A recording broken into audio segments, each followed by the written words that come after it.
Hello हमारे सभी शिक्षक साथी, एक बार सभी का स्वागत है आपके अपने YouTube चैनल गुरु आर्यभट्ट में। या तो आप बिहार में शिक्षक के पद पर विद्यमान होंगे या फिर शिक्षक बनने का सपना देख रहे होंगे। उसी पद को बरकरार रखने के लिए और राज्यकर्मी का दर्जा प्राप्त करने के लिए आइए इस वीडियो में हम लोग जानते हैं क्लास 6 के चैप्टर 2 का अति महत्वपूर्ण क्वेश्चन।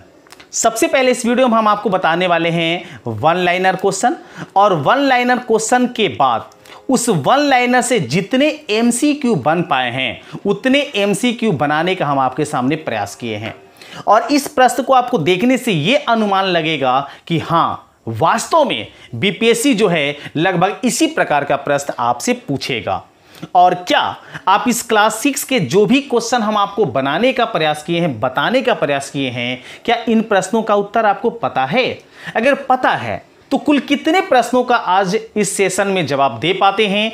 एक बार पूरी वीडियो को देखिए और समझ के बताइए कि आज के इस सेशन में कुल कितने प्रश्नों का आप सही जवाब दे पाए थे। ऐसे इस चैप्टर का नाम है आरंभिक मानव की खोज में। तो शुरू करते हैं और सबसे पहले हम आपको दिखाते हैं वन लाइनर क्वेश्चन।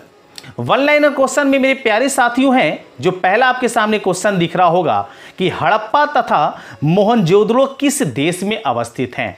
तो अगर बात कर लें तो हड़प्पा और मोहनजोदड़ो जो हैं वर्तमान समय में पाकिस्तान में अवस्थित हैं। चलिए इसके बाद सेकंड क्वेश्चन देखते हैं।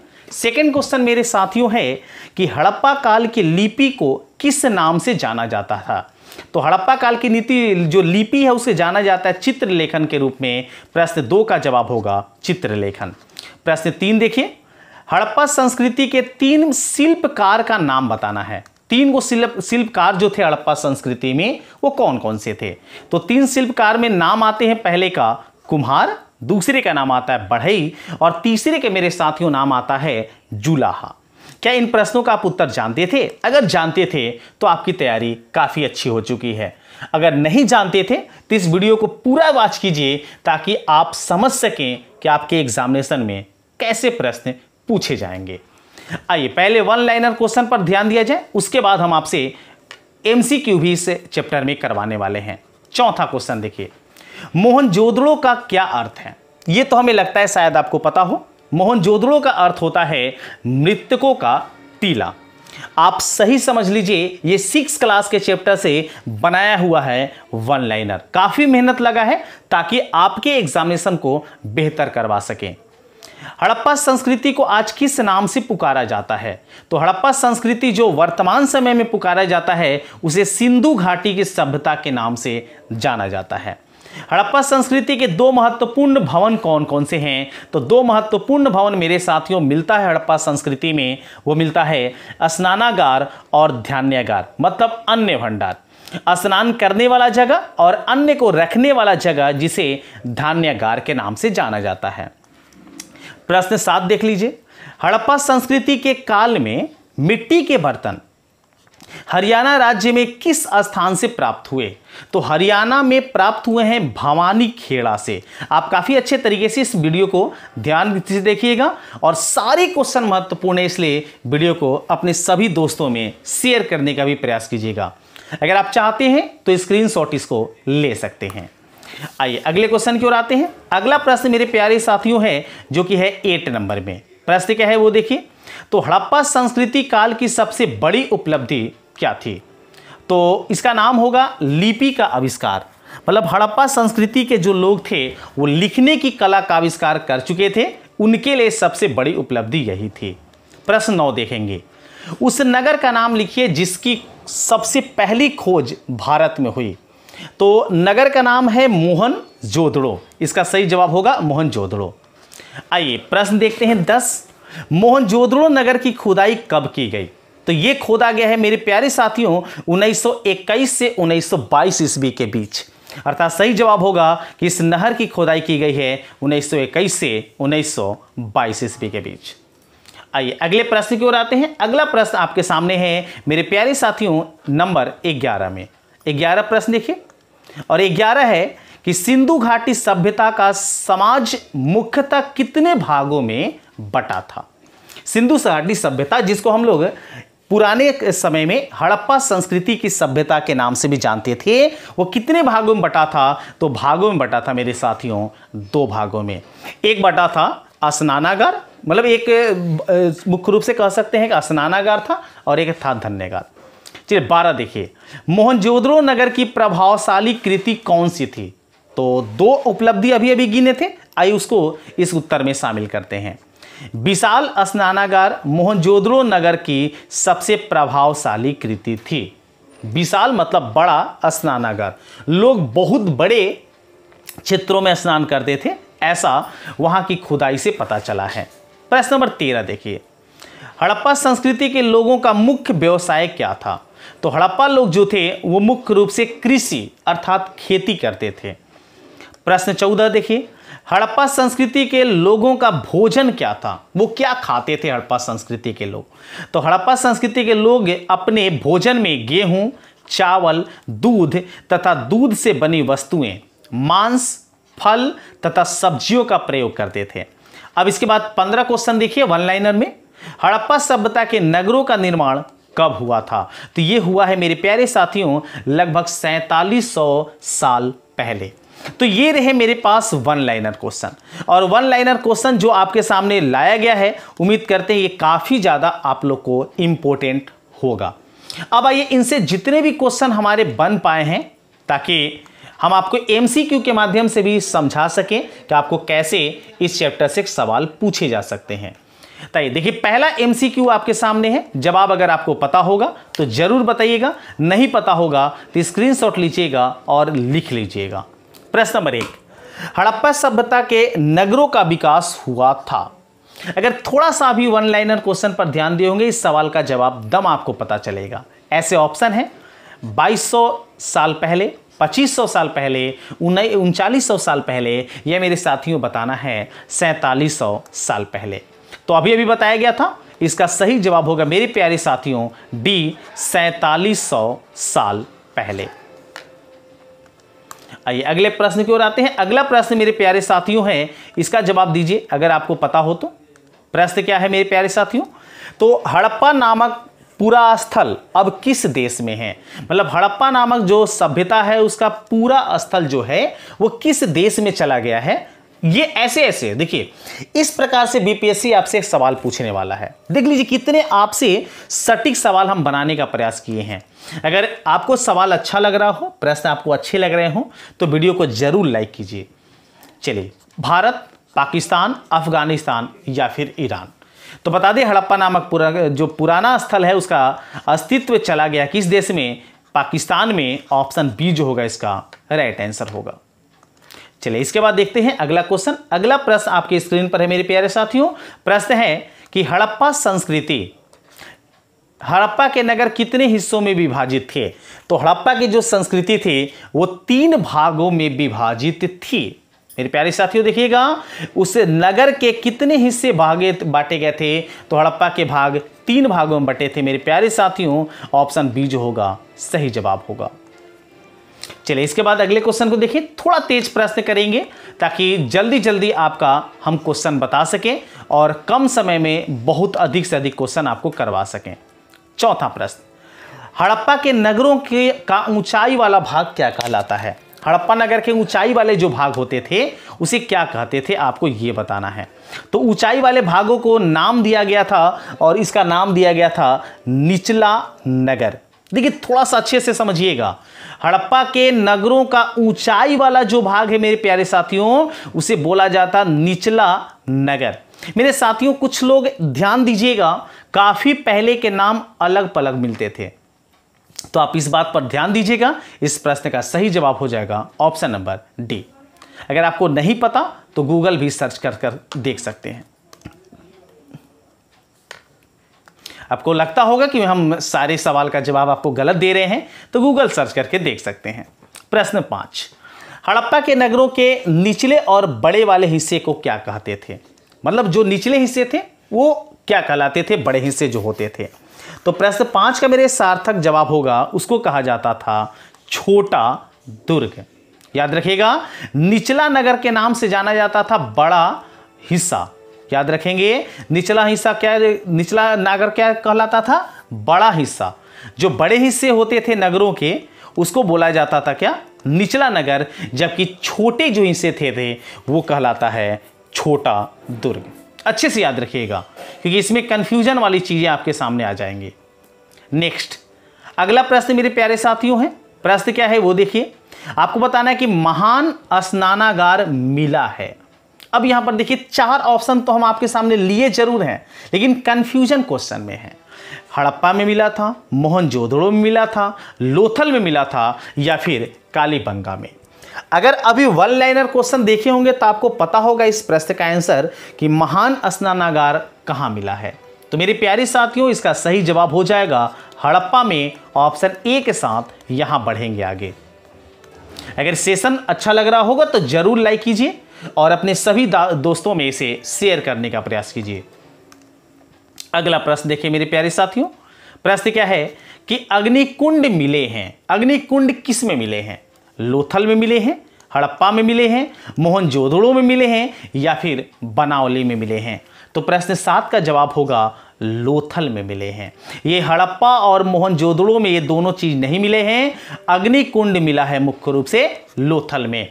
हड़प्पा में मिला है स्नानागार, जबकि मोहनजोदड़ो में मिला है बहुत बड़े बड़े नगर। चलिए अगले प्रश्न की ओर चलते हैं। अगला को प्रश्न देखिए आपके स्क्रीन पर। आपको बताना है कि हड़प्पा काल की प्रसिद्ध बंदरगाह कौन सी थी। काफी अच्छा क्वेश्चन, हम कहेंगे इस पर डबल स्टार आप लगा लीजिएगा इस क्वेश्चन के लिए। हड़प्पा काल की प्रसिद्ध बंदरगाह कौन थी? हड़प्पा, मोहनजोदड़ो, चंदो, या फिर लोथल? तो आपका 8 का सही जवाब होगा मेरे प्यारे साथियों, उसका नाम भी था हड़प्पा। हड़प्पा का प्रसिद्ध बंदरगाह हड़प्पा ही था, option A is right answer. ये सारे जो क्वेश्चन हम आपके सामने बता रहे हैं ये 6 क्लास के चैप्टर 2 से लिए गए हैं, आपके लिए विशेषकर स्पेशल तरीके से। अगला प्रश्न मेरे प्यारे साथियों, इसका जवाब अगर आपको पता हो तो बताइए, और आप काउंट भी करते रहिएगा कि कितने प्रश्नों का आप सही जवाब दे पाए। क्या इन सवालों का आपको जवाब पता था? नहीं पता था तो जरूर जान लीजिए। और फर्स्ट चैप्टर का अगर वीडियो आप नहीं देखे हैं तो उसका लिंक हम आपको डिस्क्रिप्शन बॉक्स में दे देंगे, वहां से भी आप जाके उसे देख सकते हैं। प्रश्न क्या है 9 नंबर, तो हड़प्पा काल में मोहरों एवं अन्य चीजों पर लेखन का कार्य करते थे। हड़प्पा काल में जो मोहर बनाए जाते थे या अन्य चीज बनाए जाते थे उसकी लिखने की कला कौन किया करते थे? तो इसका सही जवाब कौन सा होगा मेरे प्यारे साथियों? इसका सही जवाब होगा शिल्पकार, ऑप्शन सी जो होगा इसका करेक्ट आंसर होगा। याद रखिएगा कहीं कहीं इसका जवाब लिपिक मिलता है, लेकिन 6 क्लास की किताब में ये जब स्पष्टीकरण हम पढ़े तो पढ़ने के बाद हमें पता चला सही जवाब होगा शिल्पकार। आइए अगले क्वेश्चन की ओर आते हैं। अगला प्रश्न मेरे प्यारे साथियों 10वें नंबर में है। प्रश्न क्या है वो देखिए, तो हड़प्पा के लोग को किस धातु का ज्ञान था? बहुत अच्छा क्वेश्चन, हम कहेंगे इस पर आप ट्रिपल स्टार लगाइएगा। काफी अच्छा क्वेश्चन आपके सामने आ चुका है। ऐसे सिलेक्टेड क्वेश्चन हम आपके लिए लाए हैं ताकि आपका एग्जामिनेशन काफी बेहतर हो सके। देखिए 10, हड़प्पा के लोगों को किस धातु का ज्ञान था? ऑप्शन है तांबा, कांसा, सोना, या उपर्युक्त सभी। तो हड़प्पा के जो लोग थे उनको केवल कांसा का ज्ञान था, इसका मतलब सही जवाब होगा ऑप्शन नंबर बी। चलिए अगले क्वेश्चन को देखिए। अगला प्रश्न मेरे प्यारे साथियों है और बताना आपको यह है कि प्राकृतिक रूप से मिलने वाले पदार्थों को कहते हैं, और यह जवाब आपको कब बताना है? तो यह जवाब हड़प्पा संस्कृति के आधार पर बतानी है, क्लास 6 के आधार पर। चलिए तो इस सवाल का जवाब क्या होना चाहिए वो बताइए। प्राकृतिक रूप से मिलने वाले पदार्थों को क्या कहते हैं? कच्चा माल कहते हैं, तैयार माल कहते हैं, फेयांस कहते हैं, या फिर उपर्युक्त में से सभी? तो इसका सही जवाब हो जाएगा मेरे साथियों उपर्युक्त सभी। कच्चा माल के नाम से भी जाना जाता है, तैयार माल भी कहा जाता है जब फल पक जाते हैं तब, और फेयांस बोलते हैं जब उसको तोड़ के अपने पास रख लिया जाता है। मेरे प्यारे साथियों उसका सही जवाब होगा ऑप्शन नंबर डी। चलिए इसके बाद अगले क्वेश्चन की ओर आते हैं। अगला प्रश्न स्क्रीन पर है मेरे प्यारे साथियों नंबर 12 में। 12 का जवाब दीजिए अगर आपको पता हो तो। प्रश्न क्या है? तो निम्नलिखित में कौन सा कच्चे माल का उदाहरण है? कच्चा माल उदाहरण बताइए। अभी अगर इस सवाल इसके पहले वाले सवाल को समझे होंगे तो इसका जवाब आपको पता होगा। ऑप्शन क्या है? तांबा, फेयांस, कपास, या फिर सोना। तो 12 नंबर क्वेश्चन का सही जवाब होगा मेरे प्यारे बच्चों, मेरे प्यारे साथियों, कच्चे माल जो जमीन से निकाले जाते थे। चूंकि प्राकृतिक रूप से कच्चे माल का जिक्र नहीं है हड़प्पा संस्कृति में, तो उसका सही जवाब होगा ऑप्शन नंबर ए अर्थात तांबा। अगले क्वेश्चन को देखते हैं। अगला प्रश्न स्क्रीन पर है नंबर 13 में क्या बताना है मेरे प्यारे साथियों? बताना है कि कांसा बनाने के लिए तांबे के साथ कौन सी धातु मिलाई जाती थी। उस समय सबसे पहला धातु की खोज किए थे लोग कांसा, तो उसमें तांबा मिलाते थे। तो तांबा मिलाने के लिए क्या खोज की गई थी ये बताना है 13 नंबर का। तो 13 का सही जवाब होगा उसमें चांदी मिलाया जाता था। ऑप्शन बी जो होगा इसका राइट आंसर होगा। चलिए अगला क्वेश्चन मेरे प्यारे साथियों जो कि है आपके सामने नंबर 14 नंबर क्वेश्चन का जवाब दीजिए। हड़प्पा के लोग टीन का आयात किस आधुनिक देश से करते थे? मतलब टीन का आयात करते थे तो वो किस देश से करते थे? भारत से, अफगानिस्तान से, वर्मा से या फिर चीन से? तो इसका सही जवाब होगा वर्मा का से, जिसका नया नाम बन गया है म्यांमार। अर्थात इस प्रश्न का सही जवाब होगा ऑप्शन नंबर सी। अगला प्रश्न मेरे प्यारे साथियों नंबर 15 का जवाब दीजिए। 15 में क्या है कि हड़प्पा के लोग सोने का आयात कहां से करते थे? हड़प्पा के लोग सोने का आयात ये कहां से करते थे? कर्नाटक से, बंगाल से, बिहार से या फिर आपको बताना है मेरे प्यारे साथियों कंधार से। तो इस चारों में से अगर हम सही जवाब देंगे तो 15 का सही जवाब होगा कर्नाटक से। ऑप्शन ए जो होगा मेरे प्यारे साथियों सही जवाब होगा। आपको वीडियो कैसा लग रहा है जरूर कमेंट में रिप्लाई दीजिए, और अगर चैनल पर नए होंगे तो जरूर चैनल को सब्सक्राइब कर लीजिएगा, क्योंकि इसी प्रकार का ये स्पेशल वीडियो आप सभी लोग के लिए काफ़ी मेहनत करके बनाया जा रहा है इस चैनल के माध्यम से। अगला प्रश्न मेरे प्यारे साथियों वो देखिए। प्रश्न क्या है वो देख लेते हैं। तो प्रश्न है कि हड़प्पा के खिलौने किस चीज से बनाए जाते थे? यहाँ जितने भी क्वेश्चन हैं वो क्लास 6 के चैप्टर 2 से लिए गए हैं, ताकि आप समझ सके सारे प्रश्नों को ध्यानपूर्वक। हड़प्पा के खिलौने किस चीज से बनाए जाते थे? लकड़ी के, धातु के, पक्की मिट्टी के या फिर बताना है आपको साथियों पत्थर के।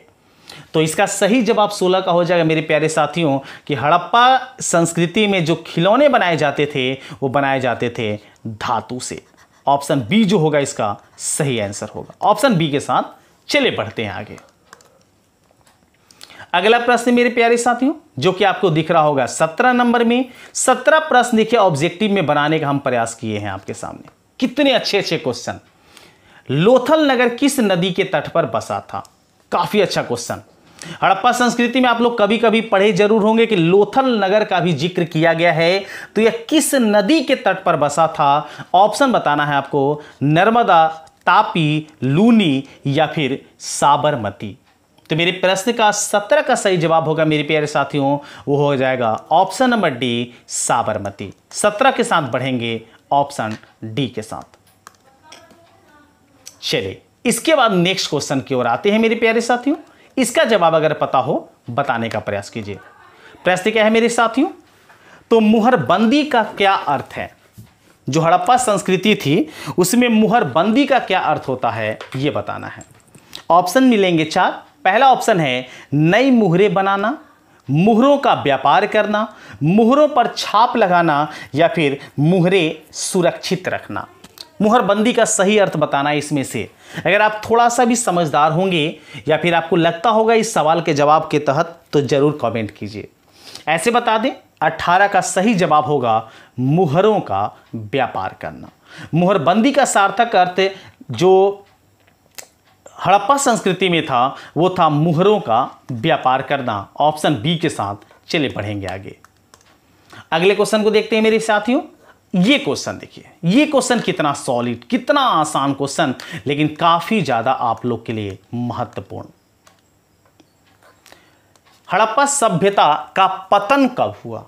हड़प्पा सभ्यता तो हम लोग समझ गए, ये इसका शुरुआत हुआ था 4700 साल पहले, लेकिन इसका पतन कब हुआ ये बताना है। ये भी काफी अच्छा क्वेश्चन है। अगर आप ये स्टार्टिंग जानते हैं तो अंत भी जानना चाहिए आपको।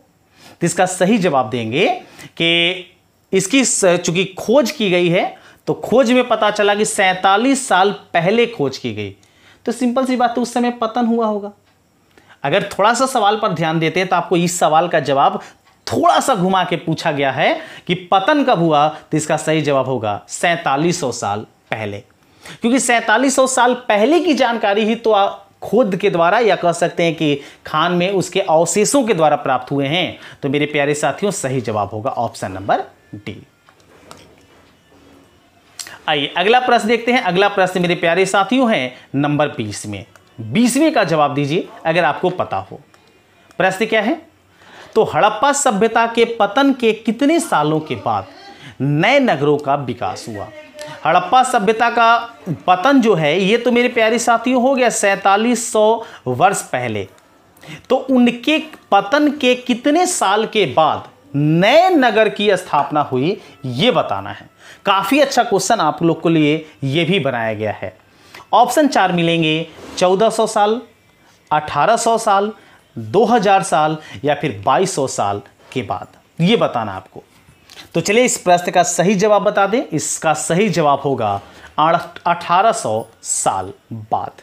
4700 साल पहले जब उसका समाप्त हो गया तो उसके 1800 साल बाद नए नगरों का विकास हुआ हड़प्पा संस्कृति या हड़प्पा सभ्यता के बाद।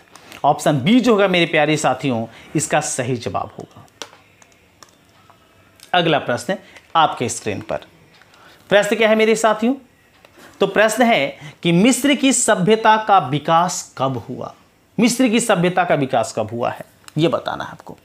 ऑप्शन 4 मिलेंगे 4000 साल पहले, 5000 साल पहले, 6000 साल पहले या मेरे प्यारे साथियों 2000 साल पहले। ये सारे क्वेश्चन आपको 6 क्लास के बुक से लिए गए हैं। अभी 7, 8, 9, 10 सबका वीडियो हम आपको एक एक करके प्रोवाइड करेंगे।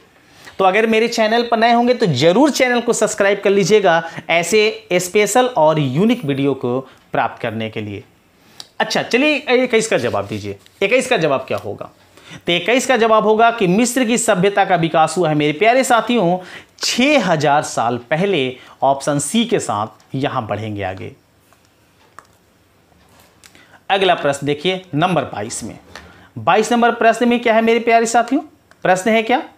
तो मिस्र की सभ्यता किस नदी के तटों पर फली फूली?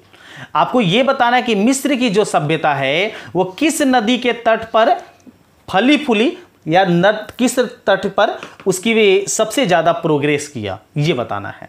ऑप्शन है नील, अमेजन, नाइजर या फिर गंगा। तो 22 का हम सही जवाब बताएंगे कि मिस्र की सभ्यता फली फूली है नील नदी के किनारे, अर्थात इसका सही जवाब होगा मेरे प्यारे साथियों ऑप्शन नंबर ए। अगला प्रश्न आ गया स्क्रीन पर। अगर जवाब पता हो जरूर बताइए। काउंट करते रहिएगा आपको कितने प्रश्नों का सही जवाब पहले से पता था और कितने प्रश्न आप पहले से जानते थे। अगर नहीं जानते थे तो वीडियो को पूरा वॉच कीजिए पुनः और सभी क्वेश्चनों को एक बार ध्यानपूर्वक समझिए और अपने सभी दोस्तों को जोड़ने का प्रयास कीजिए ताकि ये सेशन सभी को लाभकारी हो। मिस्र में राजाओं के मकबरों को क्या कहते थे? मिस्र में राजाओं के मकबरों को क्या कहते थे? ऑप्शन है मम्मी, पिरामिड, जिगुरात या फिर कब्र। तो कितने अच्छे सटीक ऑप्शन बनाने का हम आपको लिए प्रयास किए हैं।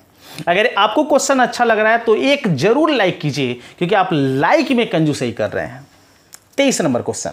तो 23 का सही जवाब होगा कि मिस्र में राजाओं के मकबरों को बोला जाता था कब्र, अर्थात इसका सही जवाब होगा मेरे प्यारे साथियों ऑप्शन नंबर डी। चलिए तो उम्मीद करते हैं कि आपको ये वीडियो काफ़ी ज़्यादा हेल्पफुल रहा होगा, आपको पसंद आया होगा। अगर मेरे चैनल पर नए होंगे तो जरूर चैनल को सब्सक्राइब कर लीजिएगा। हम आपको फिर से बता दें कि 6 से 12 तक सभी विषयों के 1 लाइनर और इसी तरीके के MCQ इस चैनल पर धीरे धीरे अपलोड किए जा रहे हैं। अगर मेरे चैनल पर नए होंगे तो जरूर चैनल को सब्सक्राइब कर लेंगे। मिलते हैं अगले वीडियो में कुछ और नए टॉपिक के साथ। तब तक सभी को वंदे मातरम।